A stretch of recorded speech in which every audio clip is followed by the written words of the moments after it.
hold in my hands God's divinely inspired word. And I'm going to hide God's word in my heart that I might not sin against him.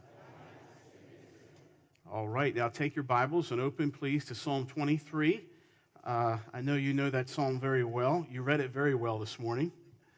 A very familiar chapter in the Bible. In fact, I think sometimes it's so familiar, if we're not careful, we will lose some of the beauty of it. It becomes a little bit rote to us, a little bit, something we know well. But I hope that to bring out some things here this morning that will be a comfort to your heart here. This has been the favorite chapter for many Christians. It has comforted so many people through the years. One historian wrote this, talking about Psalm 23, "It has sung courage to the army of the disappointed. It has poured balm and consolation into the hearts of the sick, of captives in their dungeons, of widows in their pinching grief, of orphans in their loneliness. Dying soldiers have died easier as a result of having this read to them. Ghastly hospitals have been illuminated. It has visited the prisoner and broken his chains." I thought that's good. That's so true. This psalm has really ministered to so many people. Now, Psalm 23 was written by David. We know that. Written by a shepherd, about a shepherd. And it has a really wonderful message in it for us today.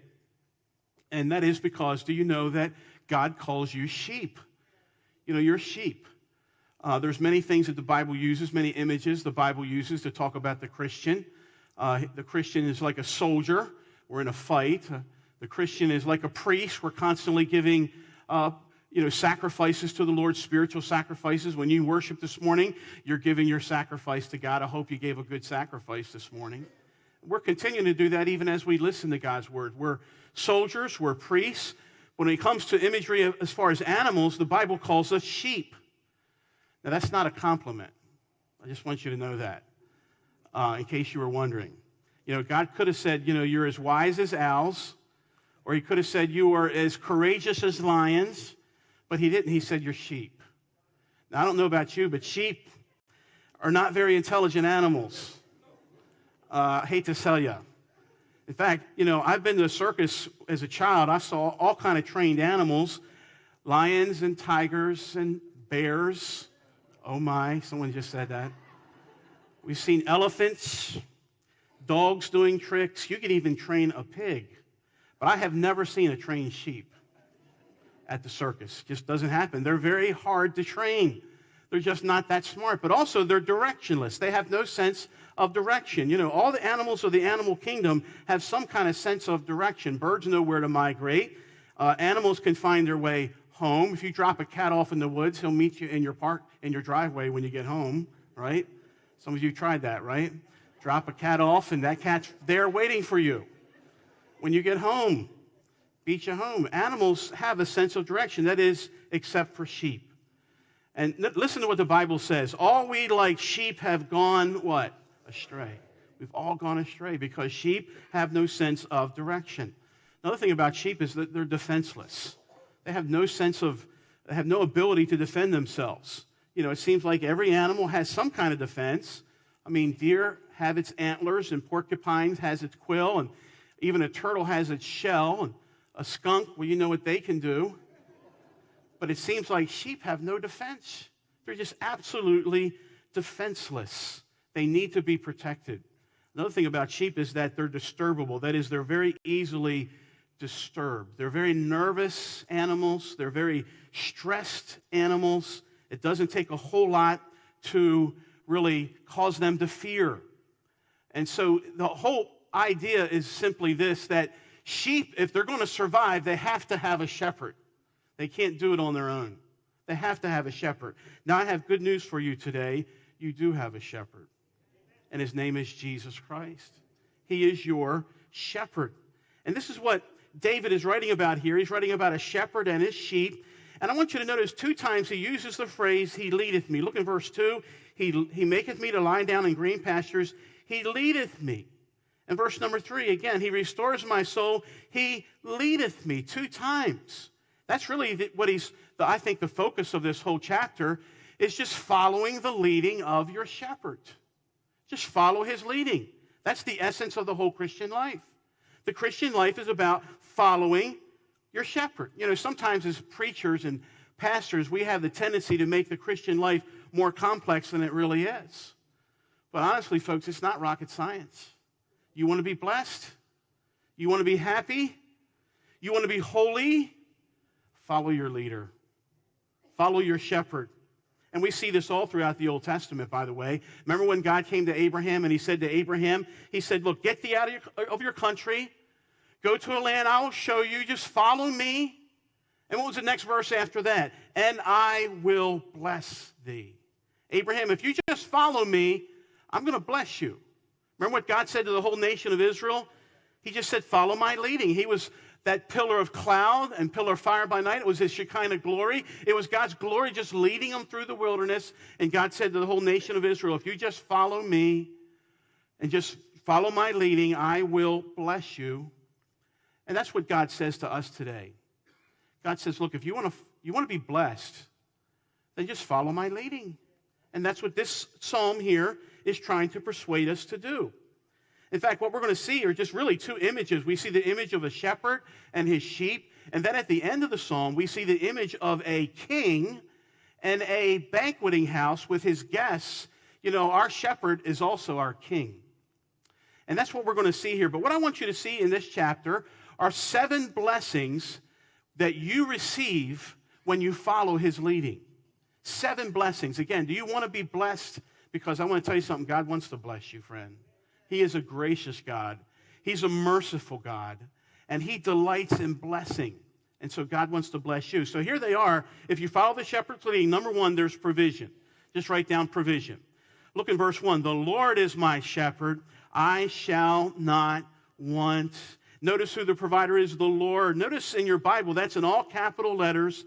And anytime you see that, that's the sacred name for God. It's called the Tetragrammaton. In other words, the 4-letter name. This name was so holy that Jews never even spoke that name because it was too holy to even utter. And that comes from the tradition of Moses. When God said to Moses, I am that I am, Moses never really spoke that name back, but he replaced it with another word, Adonai.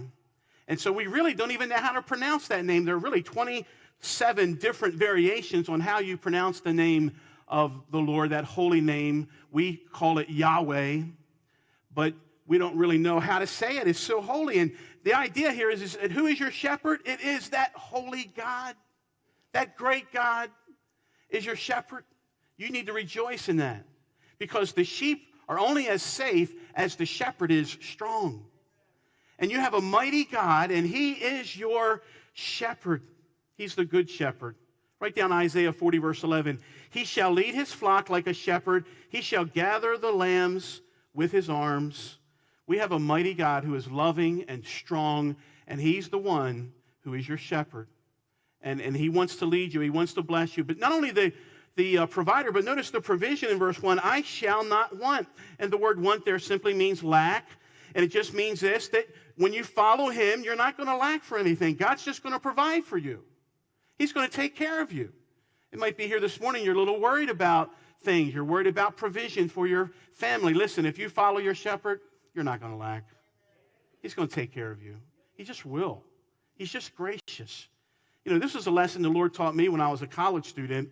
I remember going to college and trying to pay your way through, and my parents were doing all that they could. They were giving as much as they could, and I was working a 3rd shift job and, getting off in the morning and trying to go to class, and still it didn't seem to be enough to get through college and pay your bill and pay all the expenses. And the college I went to, they had a financial withdrawal list that if you didn't pay up your bill, you were financially withdrawn after a few weeks.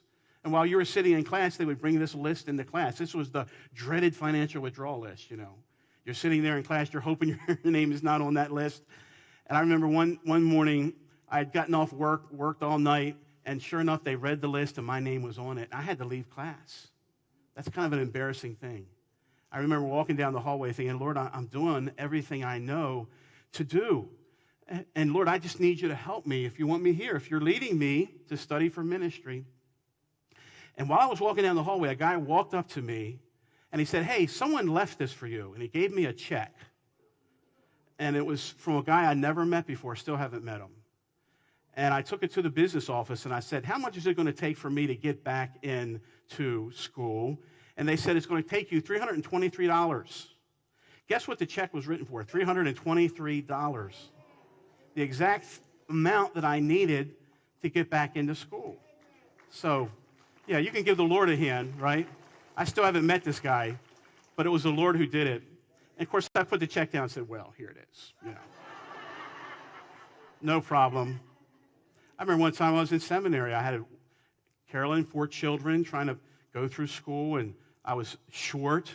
But when I got up to pay the bill, I knew I was $200 short, but I put the money down. The lady said, you're $200 short, but you know what? Someone a week ago left $200 on your account and said they wanted you to have this. The Lord does things like that. You know why he does things like that? To let us know he's going to take care of us. And some of you could testify the same thing this morning. You could get up and say, well, the Lord did this. You know why? Because when you follow the leading of your shepherd, you're not going to lack. You might not have all you want, but you're going to have all that you need because he's going to take care of you. And that's what it says. But really, this is going farther than just material provision. And really, it's the idea of total contentment. And what you're going to find is as you follow the leading of your shepherd, that you're going to be content with him. You're going to be content with him in your life. You're not just material things, but he's going to be the source of joy and satisfaction in your life so that you're totally content with him. Like one little girl, when she quoted this verse, she said, the Lord is my shepherd. That's all I want. That's a good rendering of that verse, I think. When the Lord is your shepherd, you're going to be content with that. Now, here's the second thing. Not only provision, but then there's peace. Look at verse number 2. He maketh me to lie down in green pastures. He leadeth me beside the still waters. That's a picture of peace. Sheep are very nervous and edgy animals, very fearful. Sound familiar? We're like that, aren't we? We can get stressed. Philip Keller wrote in his book about a shepherd looks at the 23rd Psalm. He wrote this. The book was based on his experience as a shepherd. And this is what he wrote. He tells the story of how a flock one day began a stampede simply because a jackrabbit jumped out from behind some brush, and it scared the sheep, and they began to run. And he tells that story to talk about how nervous and edgy sheep really are. They get stressed, and what they need is they need peace. They need peace. And I think about ourselves, we can get stressed out if we're not careful. Like Dr. Adrian Rogers said, we're all stressed up and we have no place to go. And we're kind of like that. I was reading about one book, The Executive Survival Manual. It has a chapter on executive stress. And the authors basically gauge the impact of pressure on people.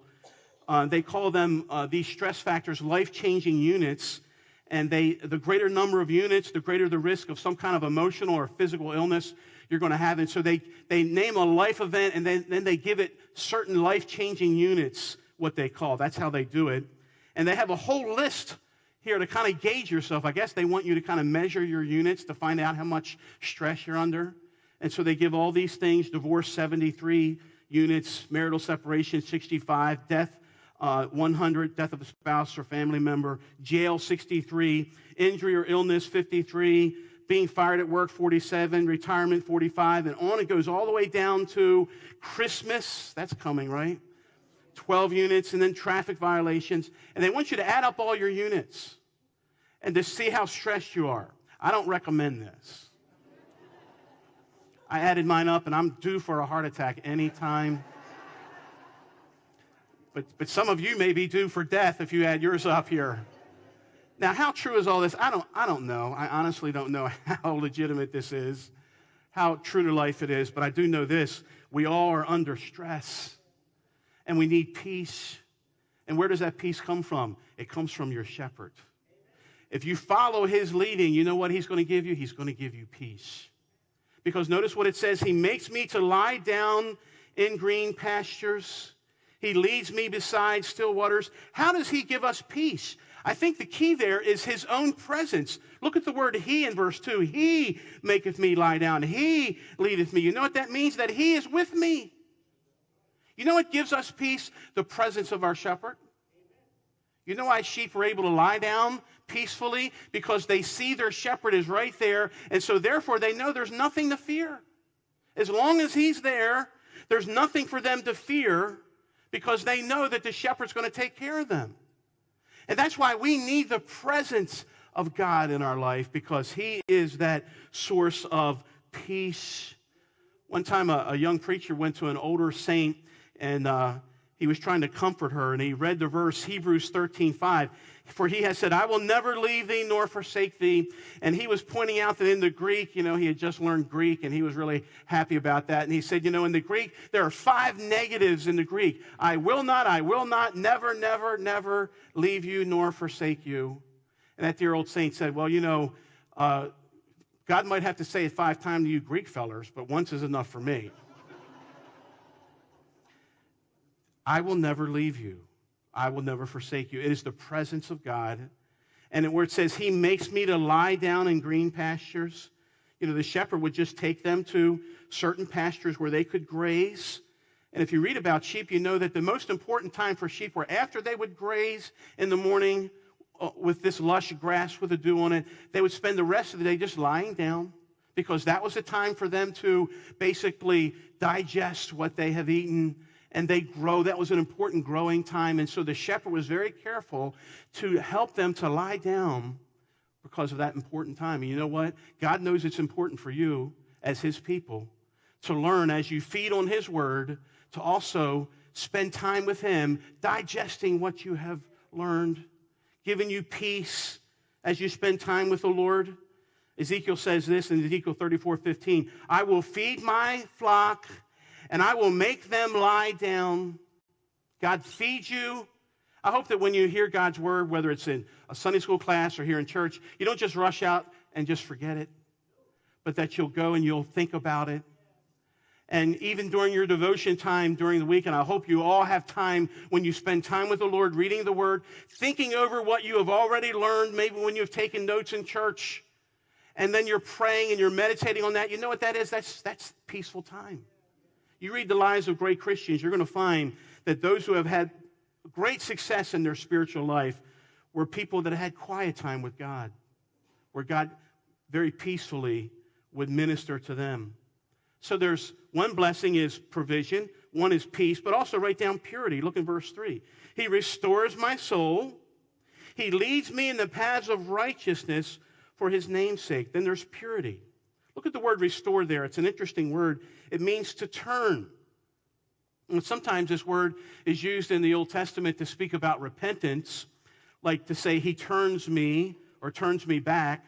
That's the idea here. But really, when it's in the reference to sheep, did you know that studying sheep, you know what happens to them sometimes? Sometimes they get so woolly, they get so filled with wool that when they lay down or they fall down, they can't get back up.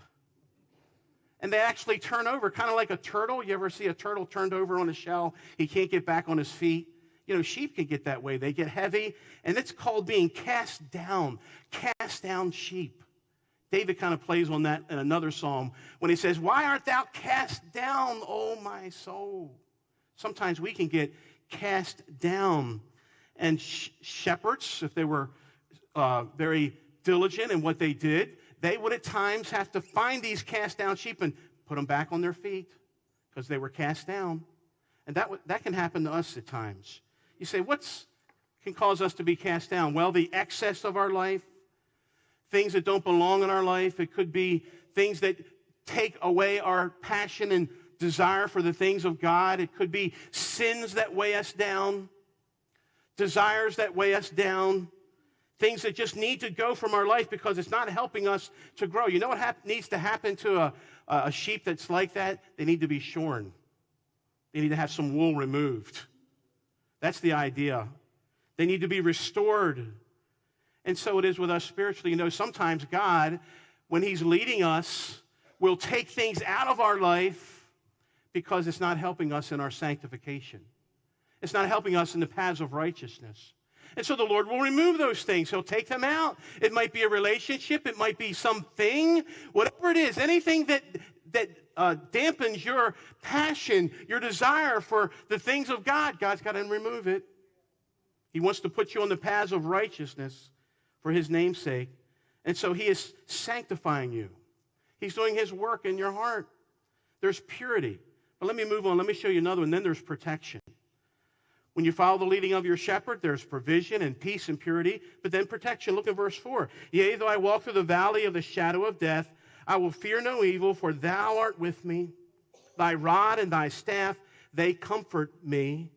And sometimes when we follow God's leading, he will ask us to walk through difficult valleys. That's just part of the Christian life. But you're not in that valley alone. Now, what is this valley of the shadow of death? You know, some scholars think that when David refers to death, he's actually referring to an old ancient Canaanite myth. Death was kind of personified. We would call him today the Grim Reaper.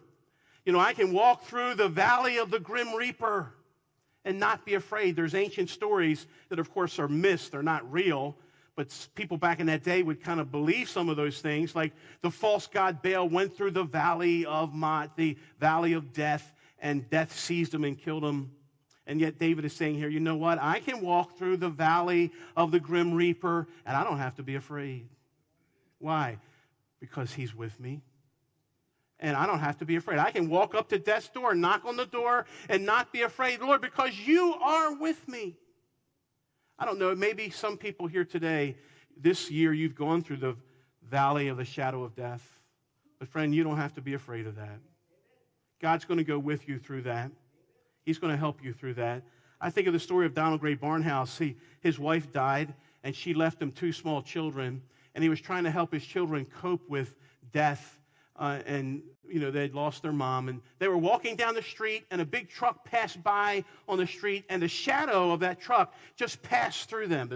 You ever have that happen? Just the shadow just passed through you of another object? And then he looked at his children, and he said, did that shadow hurt you? To his children. And the children said, no, Dad, shadow didn't hurt. He said, that's right. You see, it's not the truck that hit you, it was the shadow of the truck.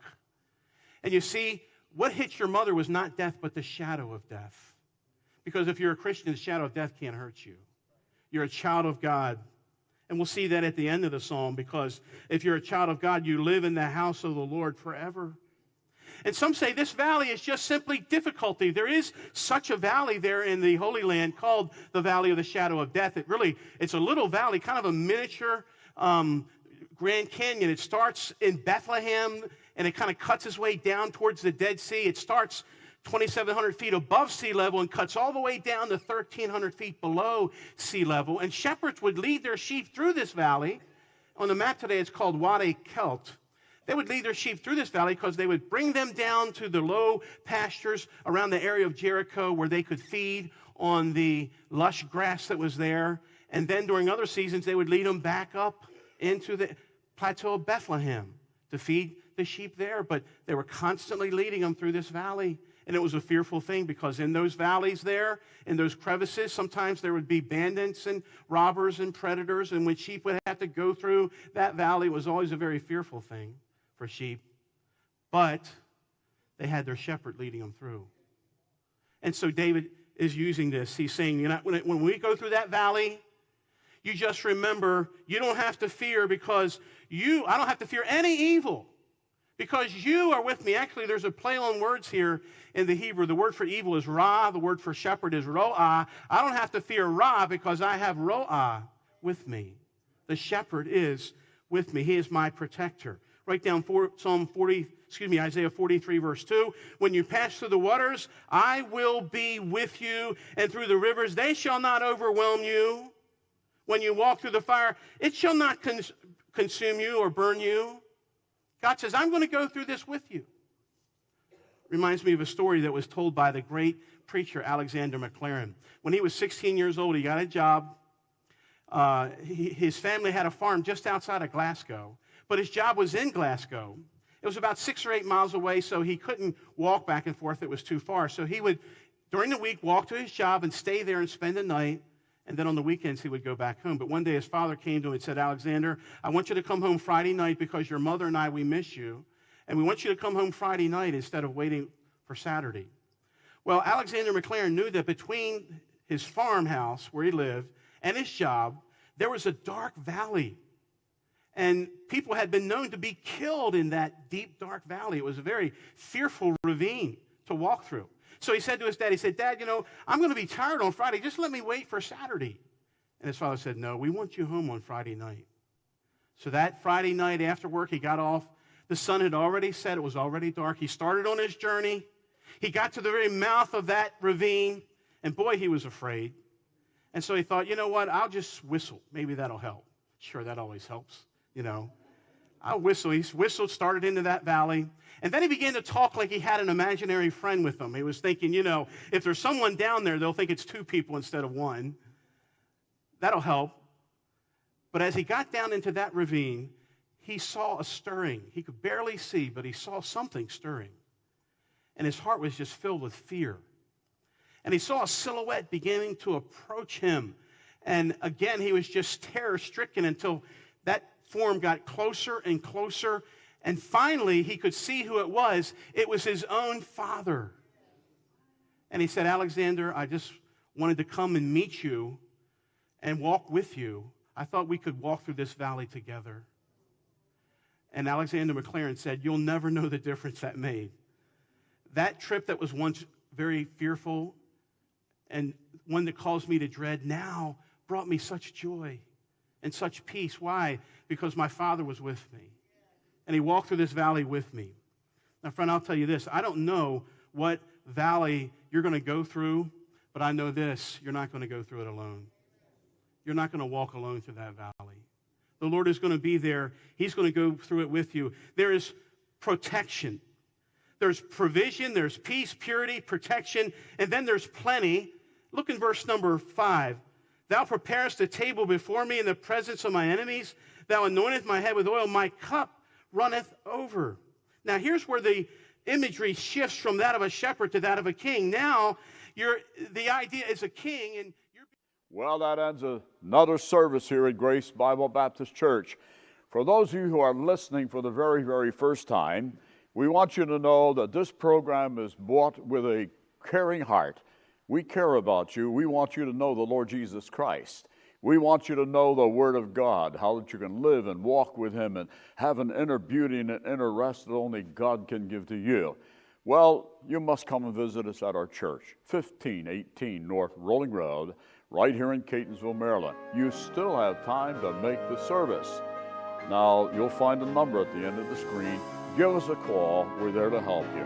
God bless you, and I'm looking forward to seeing you every Sunday.